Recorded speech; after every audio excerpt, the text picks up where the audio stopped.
இதெல்லாம் தாண்டி இவ்வளவு பெரிய உச்சத்துல இருக்கக்கூடிய ஒரு மனிதருக்கு பெருந்தன்மை கொஞ்சம் குறைவா இருக்கும்ன்ற மாதிரி இல்லையா? முதல் தேவையாட்டுறதுக்கு முன்னாடி வைரமுத்து பண்ணது தப்புன்னு தான் நான் சொல்றேன். சொல்லல, அது சொல்லணும்னு தேவையில்லை, சொல்லணும்னு தேவையில்லை. அப்படி இருந்தா நீ ஞானின்னு சொன்னவரு இளையராஜான்னு கூட சொல்லிருக்கலாமே, தெளிவாவே சொல்லிருக்கலாமா? அப்படி சொல்லல, மறைமுகமா குறிப்பிடுறாரு, அவ்வளவுதானே. அதுதானே இங்க பொருள். வீட்டுல சும்மா முடங்கி கிடக்குறாரு. அதனால மீடியாக்கள் வெளிச்சங்கள் இல்ல. மீடியா வெளிச்சம் வர்றதுக்காக இளையராஜா பேசினா ஆப்வியஸா நம்மளுக்கு வெளிச்சம் கிடைக்கும் அப்படிங்கிறதுக்காக பேசிருக்கலாம் அப்படிங்கறத என்னோட கருத்து. அதுக்கே இவ்வளவு பெரிய விமர்சனங்கள் இருக்கு. அந்த அளவுக்கு தைரியம் கிடையாது வைரமுத்துக்கு. கண்ணதாசனுக்கு அப்புறம் வாலிக்கு அப்புறம் வைரமுத்து வந்ததுனால ஒரு பேட்டியில குறிப்பிட்டாரு, நானும் இளையராஜா நிரந்தரமாக பிரிந்துருவோமோ என்று பயந்தேன் அப்படிங்கிற மாதிரி எல்லாம் வாலி குறிப்பிட்டிருக்காரு. அப்போ தொடர்ந்து வாய்ப்புகள் கொடுக்குறாரு இளையராஜா. அப்போ இளையராஜா மட்டும்தான், நீங்க யாரையுமே குறிப்பிட்டு சொல்ல முடியாது அந்த காலகட்டங்கள்ல. பெருந்தன்மைன்னு ஒரு விஷயம் இருக்கணும், அது அவங்க கிட்ட கொஞ்சம் குறையிற மாதிரி. அப்படி நீங்க என்ன பேசுறீங்க? பெருந்தன்மை வைரமுத்துக்கு தான் குறையும். குவியலா இருக்கு இசைஞானோட படைப்புகள், எல்லாருக்கும் தேவைப்படுது. எல்லாரும் ஓசில எடுத்துக்கணும் பாக்குறாங்க. ஓசில கூட எடுத்துக்கலாம், ஆனா அதை வச்சு கோடியா சம்பாதிக்கணும்னு மறைமுகமா எதிர்பார்க்கறாங்க. பாடல் வரிகள் இல்ல, பாடலையே யூஸ் பண்றாங்க. அது செம ஹிட் அடிக்குது. ஐ திங்க் 15, 16, 20 மில்லியன்ஸ் வியூ போகுது. அதுல வேற காசு சம்பாதிக்கிறாங்க, படத்துல வேற சம்பாதிக்கிறாங்க. அவருடைய பாடலை கமர்ஷியல் ஆக்கி பணம் சம்பாதிக்கும் பொழுது அவருக்கு காப்புரிமை கொடுக்க வேண்டும் என்பது சன் டிவிக்கு தெரியுமா தெரியாதா? இளையராஜா கிட்ட எத்தனை படம் ஏ ரகுமான் ஒர்க் பண்ணிருப்பாரு? 500 படம். ரகுமானுடைய திறமைகளை குறைத்து மதிப்பிடல. நீங்க குரு ஜிஷியன் கேட்டீங்களே, அதுக்கு சொல்றேன், உண்மையிலேயே ஒரு தான் குரு. எம்எஸ்வி கிட்ட இளையராஜா ஒர்க் பண்ணதே இல்ல. குருவே இல்லாதவர் மானசீக குருன்னு சொல்ற இது ரகுமான் என்னைக்காவது இளையராஜாவே தன் குருன்னு சொல்லியிருக்காரா?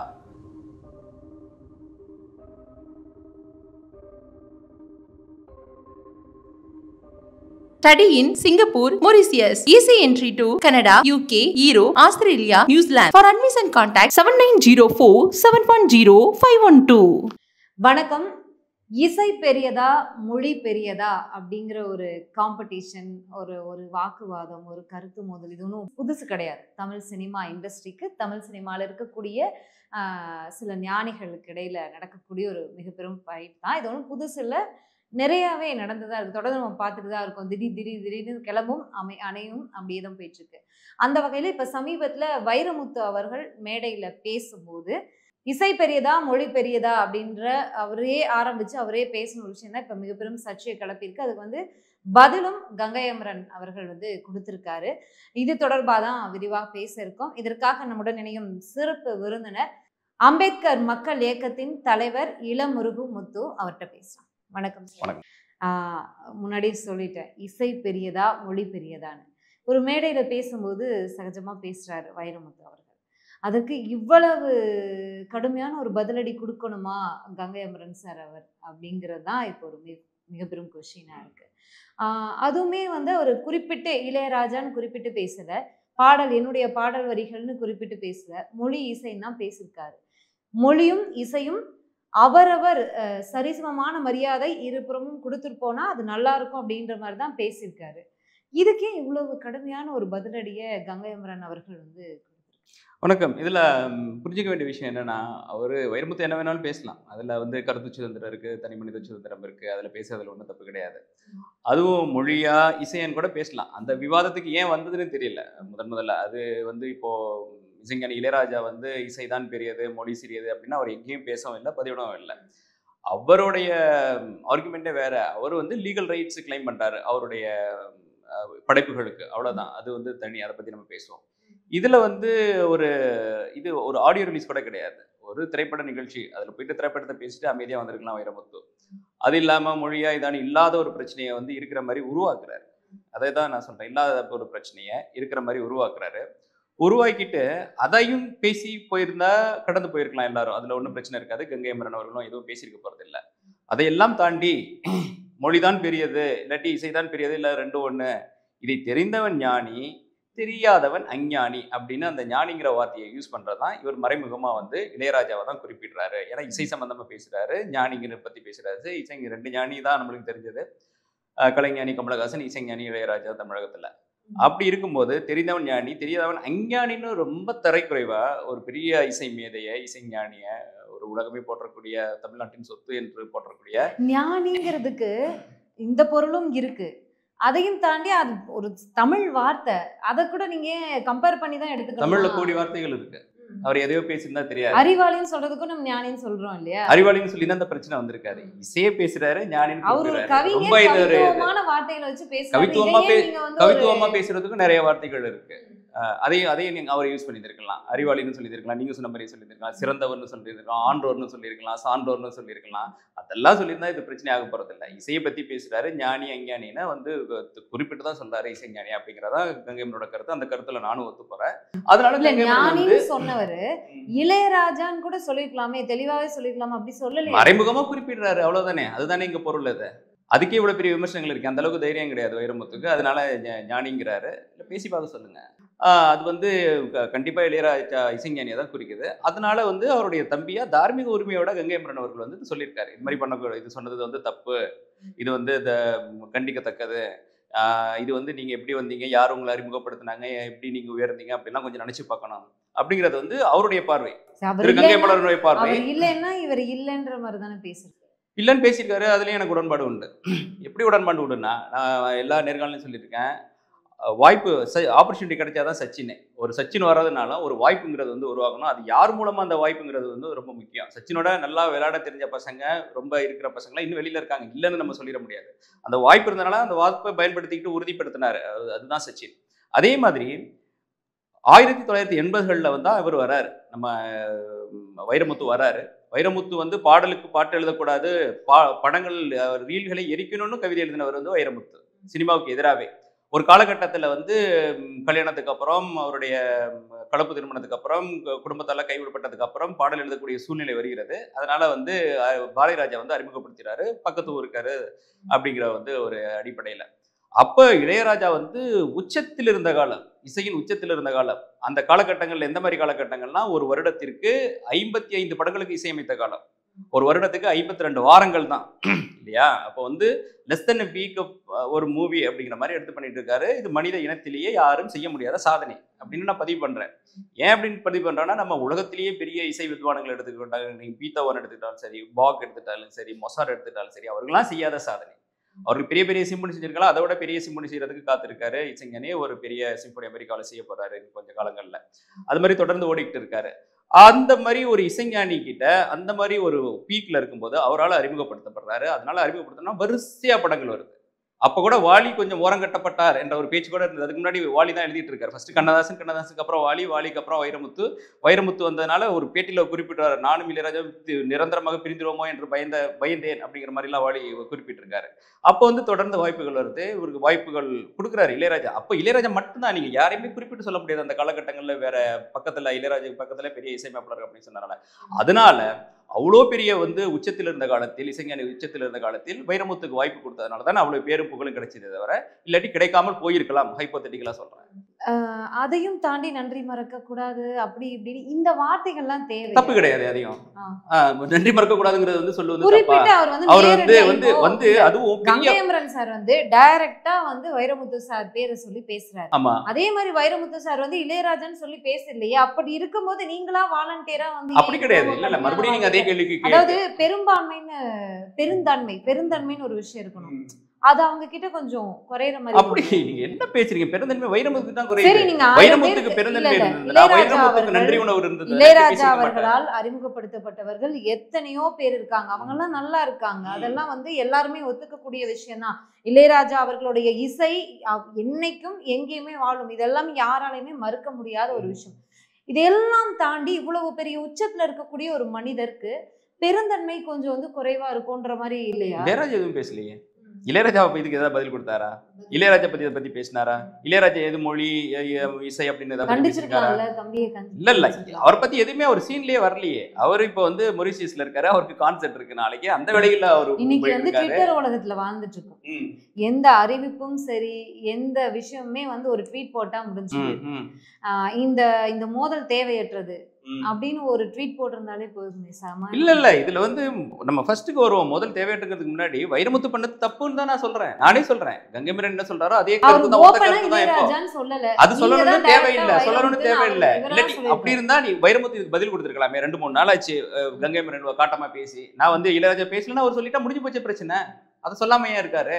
இதுல நான் வைக்கிற இன்னொரு பார்வை கூட, வைரமுத்து வந்து வீட்டில் உட்காந்துருக்காரு. படங்கள் இல்லை, பாடல்கள் இல்லை, ரகுமான் அவரை தவிர்த்து ரொம்ப நாளாச்சு. ரகுமான் வாய்ப்பு கொடுக்கறது இல்லை, சின்மயி அந்த பாலியல் இதுக்கப்புறம் வாய்ப்புகளே கொடுக்கறது இல்லை, எந்த ஒரு இயக்குநர்களும் வாய்ப்பு கொடுக்கறது இல்லை, புத்தகங்களும் விற்கிறது இல்லை. வைரமுத்து வந்து அவருடைய விழாவுக்கு போனால் அவருடைய புத்தகங்கள் 200 வாங்கணும் 500 வாங்கணுங்கிறது வந்து ஒரு எழுதப்படாத சட்டமே வச்சிருக்காரு. அதனால இருக்காரு. அதனால வீட்டில் வந்து சும்மா முடங்கி கிடக்கிறாரு. அதனால மீடியாக்கள் வெளிச்சங்கள் இல்லை. மீடியா வெளிச்சம் வர்றதுக்காக இளையராஜா பேசினா ஆப்வியஸா நம்மளுக்கு வெளிச்சம் கிடைக்கும் அப்படிங்கிறதுக்காக பேசியிருக்கலாம் அப்படிங்கிறத என்னோட கருத்து. சரி, கங்கை அமரன் அவர்கள் பேசும்போது நிறைய வார்த்தைகள் பேசினார். அதுல அவருக்கு இருக்கிறது ஒரே தம்பி, நான் ஒருத்தன் தான் இருக்கேன் அப்படின்ற ஒரு துணியில பேசினார்.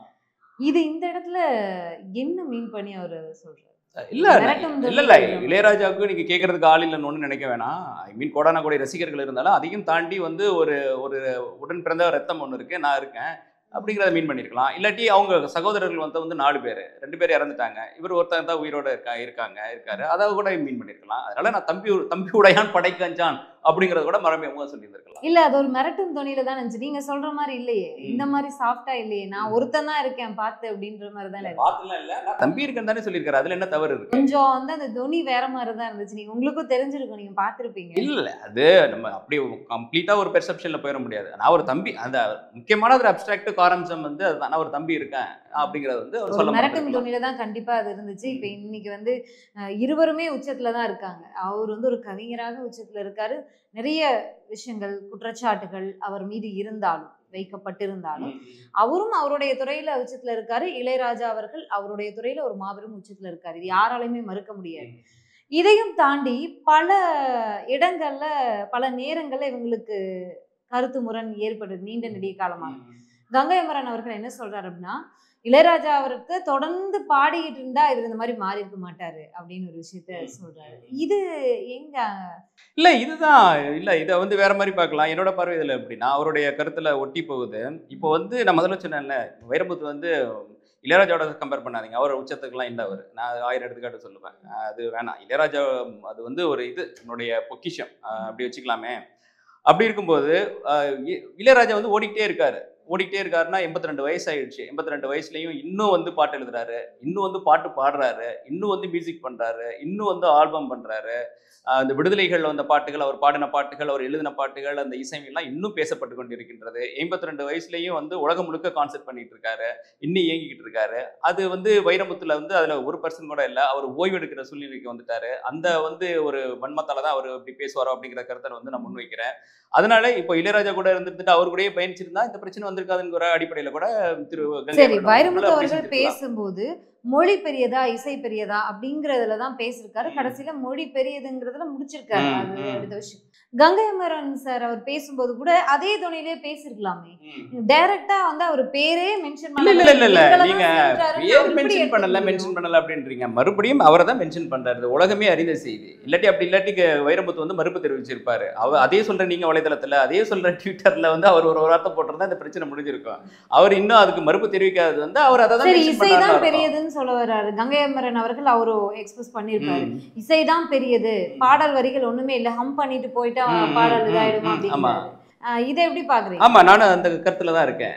இப்போ எப்படின்னா நம்ம இங்க இசையும் மொழியும் சேர்ந்தாதான ஒரு பாடல் ஆகுது. இது வந்து மொழினே சொல்லக்கூடாது. மொழி தனியா இருந்தா பாடல் ஆயிடுமா? இல்ல, நான் சொல்றேன், நான் பாயிண்ட்க்கு வரேன். இதுல மொழினே சொல்லக்கூடாது, இசையும் ஒரு மொழி தான். அது எல்லாரும் புரிஞ்சுக்கணும். இங்க வந்து பாடல் வரிகள்னு நம்ம வச்சுக்கோம். அவர் வைரமுத்து வந்து ஒரு பொதுவான பெரிய சேனலுக்குள்ள போறதுக்காக மொழிங்கிற வார்த்தையை யூஸ் பண்றாரே தவிர, அவருடைய ஆர்குமெண்ட்ஸ் வந்து பாடல் வரிகளா இசை அப்படிங்கிறதா. இசை கூட ஒரு மொழி தான். மறுபடியும் சொல்றேன், டார்வின் பரிணாம கொள்கைப்படி மனிதன் தோன்றினது எப்படின்னு விவரிக்கிறதுல கூட முதல்ல வந்து ஓசைகள் தோன்றினது, ஓசைகள் மூலம் தான் கம்யூனிகேட் பண்ணாங்க, அதுக்கப்புறம் இசை தோன்றது, அதுக்கப்புறம் தான் மொழி தோன்றினது. இதுதான் உலக கூற்று. இங்கேயே வந்து நம்ம எதையும் குறைச்சி மதிப்பிடலை. நான் வந்து மறுபடியும் நான் சொல்றேன், இது வந்து மொழியா இசைங்கிற பார்வைக்கிலே போகல. அப்படி இந்த பாயிண்ட்டுக்கு வருவோம். நீங்க கேட்குற கேள்விக்கு என்ன பதில்னா, திரை இசையில் இசைதான் உயர்ந்தது எப்படின்னு நீங்க கேட்டீங்கன்னா, இங்க திரை உலகத்தை நம்ம எப்படி அதை நம்ம பார்க்கணும்னா, நம்ம எந்த சூழ்நிலையில் வாழ்ந்து கொண்டு இருக்கிறோம், இங்க எப்படி இருக்கு, சுச்சுவேஷன்ஸ் இருக்கு அப்படிங்கிறத வச்சுதான் நம்ம பார்க்கணும்.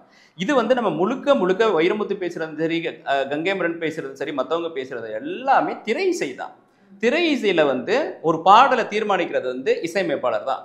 ஒரு டைரக்டர் வந்து சொன்னதுக்கு சுச்சுவேஷன் சொன்னதுக்கு அப்புறம் அந்த சுச்சுவேஷனுக்கு வந்து என்ன மாதிரியான பாடல் வேணும் அப்படின்னு சொல்லிட்டு முதல்ல டியூன் பண்றதே வந்து அந்த பாட்டை தீர்மானிக்கிறதே இசையமைப்பாளர் தான். இளையராஜன் கூட சொல்லல, இசையமைப்பாளர்கள் தான். அந்த பாட்டுக்கு என்ன டியூன் வேணும், அந்த பாட்டுக்கு வந்து என்ன மாதிரியான பாட்டு வேணும், அந்த பாட்டில் என்னென்ன மாதிரி வரிகள் வரணும், அந்த பாட்டை யார் பாடணும், அந்த பாட்டுக்கு என்னென்ன மாதிரி இன்ஸ்ட்ருமெண்ட்ஸ் இருக்கணும், அதில் புல்லாங்குழல் இருக்கணுமா, வயலின் இருக்கணுமா, கீபோர்டு இருக்கணுமா, கிட்டார் இருக்கணுமா, ட்ரம்பெட் இருக்குமா, அது மாதிரில எல்லாத்தையும் தீர்மானிக்கிறது வந்து மாஸ்டர் இசையமைப்பாளர் தான். ஒத்துக்கிறீங்களா? அப்போ வந்து இசை தானே இந்த விஷயத்துல பெரியது. இந்த வந்து அந்த பாட்டையும் அந்த இசைகளையும் அந்த கோர்வைகளையும் அந்த உணர்வுகளையும் எடுத்து செல்ற அந்த மீடியா வந்து இசை தான். அதை உருவாக்குறவர் கருவாக்குறவர் இசையமைப்பாளர் தான். அதனால தான் இதுபடியே நம்ம வந்து காப்புரிமை சட்டத்தின்படியே காப்பிரைட்ஸ் 1953 காப்புரிமை சட்டத்தின்படி செக்ஷன் 14 படி அதை தெளிவாக பண்ணியிருக்காங்க. இதில் ப்ரொடியூசருக்கும் பங்கு உண்டு.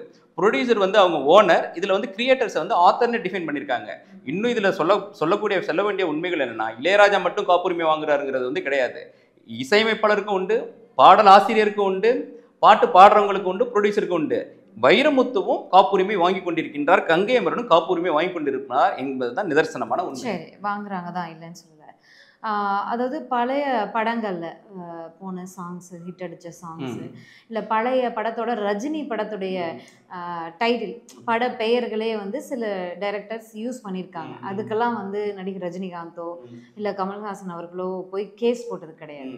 ஆனால் இளையராஜா அவர்களுடைய பாடல் வந்து உச்சம் தொட்ட பாடல்கள், பிரபலமான பாடல்கள், என்றைக்குமே மறக்க முடியாத பாடல்கள். அது அமெரிக்காவாக இருந்தாலும் சரி, எங்கே இருந்தாலும் சரி, இந்த இளையராஜா அவருடைய இசை பாடல் ஒழிச்சா அங்கே பெரிய வரவேற்பு இருக்கு. நம்ம தொடர்ந்து பார்த்துட்டு தான் இருக்கோம்.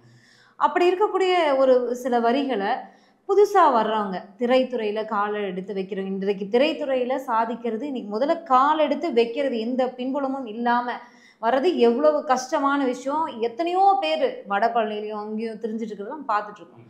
பயன்படுத்திட்டு போறாங்களே, பயன்படுத்திட்டு போட்டுமே, சரி நல்லா இருந்துட்டு போட்டுமே, அந்த ஒரு பெருந்தன்மை இல்லையே. இல்ல இங்க என்னன்னா, இன்க்ளூடிங் உங்களுக்கும் கூட அந்த காப்புரிமை சட்டத்தை எப்படி புரிதல் இல்லை அப்படிங்கிறதுனா நிதர்சனமான உண்மை எல்லாருக்குமே.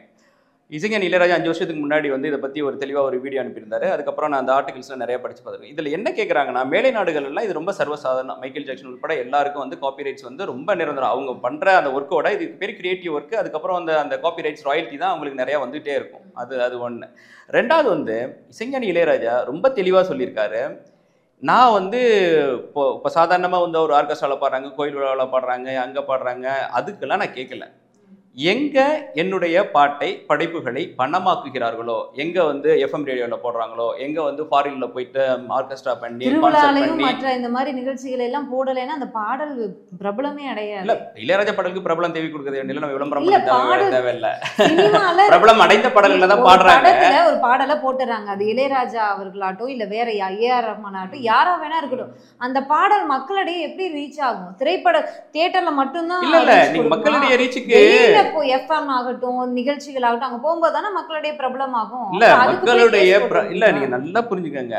அந்த பாடல்களை வைத்து ஒருத்தருடைய கிரியேட்டிவிட்டி, ஒருத்தருடைய மூளை, ஒருத்தருடைய ஆக்கம், அதை வச்சு நீங்க சொல்ற எல்லாமே கோடி கோடியாக சம்பாதிக்கிறாங்க. உண்டா இல்லையா? இப்போ வந்து அது படத்துல இருந்தாலும் சரி, கான்சர்ட்டா இருந்தாலும் சரி, எல்லாம் அதுல வந்து ராயல்ட்டிங்கிறது வந்து ரொம்ப சாதாரணமான எல்லா நாடுகளிலையும் நடக்கக்கூடிய உண்மை. அதுல வந்து ரொம்ப ரொம்ப கம்மி பர்சன்டேஜ். அதுவும் அந்த royalty again it goes for everyone. அதுதான் உண்மை. அப்படி போகும்போது அந்த வந்து ஒரு சட்டத்தை நிலையில் இருக்கிறதுக்கு அந்த வரியை மென்ஷன் பண்ணியிருக்காரு. இது மாதிரி ஒரு சட்டம் இருக்குன்னே நம்மளுக்கு தெரியாது இருக்கணும், அதுக்காக அந்த காப்புரிமை, அதுக்காக எனக்கு காப்பிரைட்ஸ் வாங்கிங்க அப்படின்னு தான் சொல்றாரு. இருக்கிற சட்டத்தை ஃபாலோ பண்றதுல என்ன கஷ்டம் நம்மளுக்கு? சரி, இப்போ சமீபத்திலே தொடர்ந்து இந்த தொடர்ச்சிகள் வந்து நிறைய இருக்கு. நான் அதுக்கு முன்னாடியே சொல்லிட்டேன், ரஜினிகாந்த் அவருடைய பட தலைப்பு, படத்துடைய பெயர், கமல்ஹாசனுடைய படத்தினுடைய பெயர், இல்லை இந்த படத்துல அவருடைய பெயர் இருக்கும் இல்லையா, பிரபலமான பெயர், இது எல்லாமே பயன்படுத்தியிருக்காங்க. யாருமே காப்பி உரிமை கேட்டதில்லை, பட தயாரிப்பாளரோ இல்லை அந்த ரஜினிகாந்த் அவர்களும். ஆனா இப்போ ரஜினிகாந்துக்கே இந்த பிரச்சனை வந்திருக்கு. என்ன அப்படின்னா, அந்த லோகேஷ் கனகராஜ் வச்சு புதுசாக இயக்கிட்டு இருக்காரு, அந்த படத்துல இவருடைய பாடல் வரிகளை பயன்படுத்திட்டாங்கன்னு சொல்லி டைரக்டா நோட்டீஸும் அனுப்பியாச்சு. இல்லை, ரெண்டு விஷயம். நீங்கள் வந்து ரஜினிகாந்த் கமல்ஹாசன் சொன்ன பாடல் இது அவர் பட டைட்டில் வந்து அதுக்கும் காப்புரிமை இருக்குது. அது ரஜினிகாந்த் கிட்ட கேட்கணும்னு அவசியம் இல்லை, கமலஹாசன் கேட்கணும்னு அவசியம் இல்லை. அந்த படத்தை யார் ப்ரொடியூஸ் பண்ணுறாங்களோ, ஏன்னா அந்த இடத்துல இவங்க கிரியேட்டர்ஸ் கிடையாது. கிரியேட்டர்ஸ்னா யார் உருவாக்குறாங்களோ, மியூசிக் உருவாக்குறது கிரியேட்டர்ஸ். பல படத்துடைய அவர்தான் முடிவு பண்ணியிருக்காரு. இதுக்கு இல்ல, முடிவு பண்றது விஷயம் வேற. அந்த படத்தை ஆனா ஓனர்ஷிப் வந்து அவர்கிட்ட கிடையாது. அது வந்து ப்ரொடியூசர்கிட்ட தான் இருக்கு. ப்ரொடியூசர்கிட்ட கேட்காம வந்து யாரும் பயன்படுத்த முடியாது. நீங்க கோர்ட்டுக்கு போகலாம், கேஸ் போடலாம், அப்படிதான். ஆனா இதுக்கு திரைக்கு பின்னாடி நடக்குது, எல்லாருமே கேட்டு தான் பண்றாங்க. இந்த ஃபார் எக்ஸாம்பிள் நம்ம direct apple to apple comparison பண்ணா இளையராஜா, ஏஆர் ரகுமான் பாட்டுக்கு எல்லாத்துக்குமே எல்லாரும் ரைட்ஸ் வாங்கி தான் பயன்படுத்துறாங்க, பண்றாங்க, எல்லாமே செய்யறாங்க. அதனால அவர் விமர்சனத்துக்குள்ள வரல.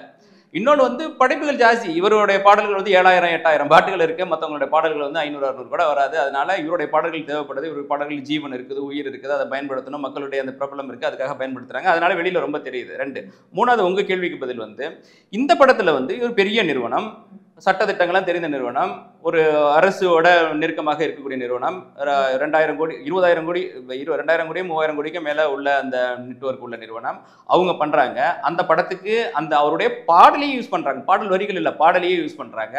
அது செம்ம ஹிட் அடிக்குது. ஐ திங்க் 15 16 20 மில்லியன்ஸ் வியூ போகுது. அதில் வேற காசு சம்பாதிக்கிறாங்க, படத்தில் வேற சம்பாதிக்கிறாங்க.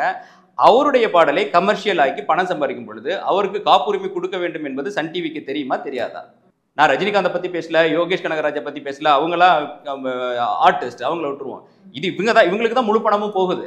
அவரு பாட்டை வச்சு சம்பாதிக்கிறாங்கல்ல. இது வந்து நார்மல் காப்புரிமை சட்டம். இது வந்து எல்லாருக்குமே தெரிஞ்சிருக்கும், அது மாதிரி அவங்களுக்கு தெரிஞ்சிருக்கும். இது வந்து உடன் பிரபா சகோதரர் மாதிரி இந்த எஸ்பிபிக்கே இதை வந்து அனுபவிச்சாரு. அவருக்கு இதில் போயிட்டு கான்செப்ட் பண்ணும்போது நோட்டீஸ் அனுப்புனாரு. அவருக்கு நோட்டீஸ் அனுப்பும்போது சன் டிவிக்கு நோட்டீஸ் அனுப்புறதுல என்ன கஷ்டம்? மனஸ்தாபம் இருந்தது. அப்புறம் வந்து அது புரிதல் வந்துருது எஸ்பிபிக்கு. அப்படிதான் நான் சொல்லுவேன். அது புரிதல் இல்லாம தான், இக்னோரன்ட் தான் அங்கே காரணமே தவிர மற்றதுக்கு காரணம் கிடையாது. மறுபடியும் சொல்றேன், அவருடைய பாடல்களை வைத்து கோடி கோடியாக சம்பாதிக்கும் பொழுது அவருடைய ராயல்டி. இது ஒரு கூட்டு முயற்சி தான். ஒருத்தர் பாடல் எழுதுறது, ஒருத்தர் கவிஞர் எழுதுறாரு, தன்னுடைய இசை எப்படி கொடுக்குறாங்களோ அதே மாதிரி தன்னுடைய குரல் வரத்தை ஒருத்தர் கொடுக்குறாரு. மியூசிக் இன்ஸ்ட்ருமெண்ட்ஸ், கம்பெனி ப்ரொடக்ஷன், நீங்க சொல்ற எல்லாமே இருக்கு. இசை ஒருத்தர் இசையமைப்பாளர் போடுறாரு.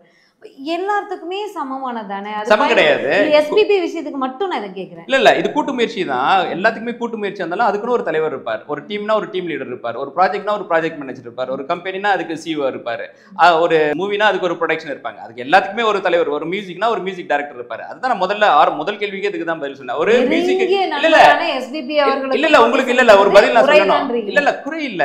அதுல வந்து எஸ்பிபிக்கும் கான்ட்ரிபியூஷன். நான் மறுபடியும் சொல்றேன், அந்த ரைட்ஸ் படி லீகா அந்த காப்பி ரைட்ஸ் 1953 அதை படிச்சு பாருங்க. 1957 அது ரைட்ஸ் படி 4 பேருக்கு பைசா போகுது. ஒரு பாடலுக்கு 4 பேருக்கு போகுது. அது யாருக்கும் புரியல, நல்லா தெரிஞ்சுக்கோங்க. ப்ரொடியூசருக்கு போகுது, அவர் வந்து ஓனர். அப்புறம் 3 பேர் ஆத்தரா இருக்காங்க. பாடுறவங்களும் ஆத்தர், பாட்டு எழுதுறவங்களும் ஆத்தர், மியூசிக் பண்றவங்களும் ஆத்தர். அவங்களுக்கும் போகுது.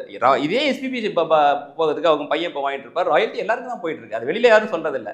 அகைன் நீங்க நம்ம சொன்ன மாதிரி இது இந்த குவியலா இருக்க இசைஞானோட படைப்புகள் எல்லாருக்கும் தேவைப்படுது. எல்லாரும் ஓசியில் எடுத்துக்கணும் பாக்குறாங்க. ஆனா ஓசியில கூட எடுத்துக்கலாம். ஆனா அதை வச்சு கோடி கோடியா சம்பாதிக்கணும்னு மறைமுகமா எதிர்பார்க்கறாங்க. அங்கதான் அவர் செக் வைக்கிறாரு, எனக்குள்ள ராயல்ட்டியை கூட அப்படின்னு சொல்லி. எந்த துறையா இருந்தாலும் சரி, அவங்களுக்கு மேல குருன்னு ஒருத்தவங்க இருப்பாங்க. குருவுக்கு கீழே பல சிஷ்யங்கள் இருப்பாங்க. ஒரு கட்டத்துல சில நேரங்கள்ல சில பிள்ளைங்கள் வந்து குருவை தாண்டியும் நல்ல ஷைன் ஆகும்போது, சக்சஸ்ஃபுல் ஆகும்போது அந்த குருவிடம் போய் வாழ்த்து பெறுறது, இல்லை குருவே வந்து பல மேடைகளில் புகழ்றது, இந்த மாதிரியான நிறைய விஷயங்கள் நடந்திருக்கு. திரைத்துறையிலே நடந்திருக்கு. சங்கர் அவர்கள் அட்லியை புகழ்ந்தது பார்த்துருப்போம் நம்ம. அந்த மாதிரி நிறைய துறையில நடந்திருக்கு. ஆனா இளையராஜா அவர்கள் அப்கமிங்ல வர்ற இசையமைப்பாளர்கள் யாரையாவது எங்கேயாவது புகழ்ந்திருக்காரா? இல்ல நீங்க 2 விஷயம், குரு சிஷ்யன் 2மே சொல்றீங்க. அவர் எல்லா மேடைகளிலும் எனக்கு தெரிஞ்சு எம்எஸ்வி வந்து என் மானசீக குருன்னு சொல்லியிருக்காரா இல்லையா? எம்எஸ்வி வந்து புகழாதது இருக்கியா?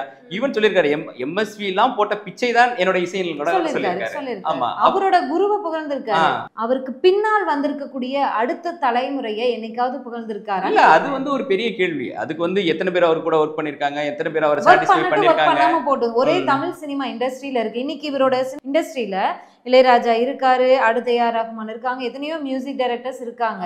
ஒருத்தவங்க வராங்க, புதுசா ஒரு பாடல் போடுறாங்க, அந்த பாடல் அவ்வளோ நல்லா இருக்கு, மியூசிக்கை தாண்டியும் பாடல் வரிகள் அவ்வளோ நல்லா இருக்கு, இசை நல்லா இருக்கு அப்படின்னா புகழ்ந்திருக்காரா? புகழ்ந்தது நீங்க இல்ல இல்ல பாத்துருக்கீங்களா? நான் பார்த்தது இல்ல இதுக்கு ஆன்சருக்கு போய் என்னன்னா, அவருக்கு வந்து அவருடைய எல்லாருக்குமே ஒரு எக்ஸ்பெக்டேஷனுக்கு அதை மீட் பண்ணாதானே அது புகழ்றது மற்றதெல்லாம் இருக்கு. அது நான் என்னுடைய அறிவு கெட்டின வரையும் எனக்கு தெரிஞ்ச வரையிலும் அவர் மற்ற மியூசிக்லாம் பெருசா கேட்கறது இல்லை அப்படிங்கிறத வந்து நான் வந்து கேள்விப்பட்டிருக்கேன். மற்றவருடைய இன்ஃப்ளூயன்ஸ் வரக்கூடாது அப்படிங்கிறத நினைக்கிறதுக்காக அப்படி பண்ணுவார்னு கேள்விப்பட்டிருக்கேன். ஒன்று.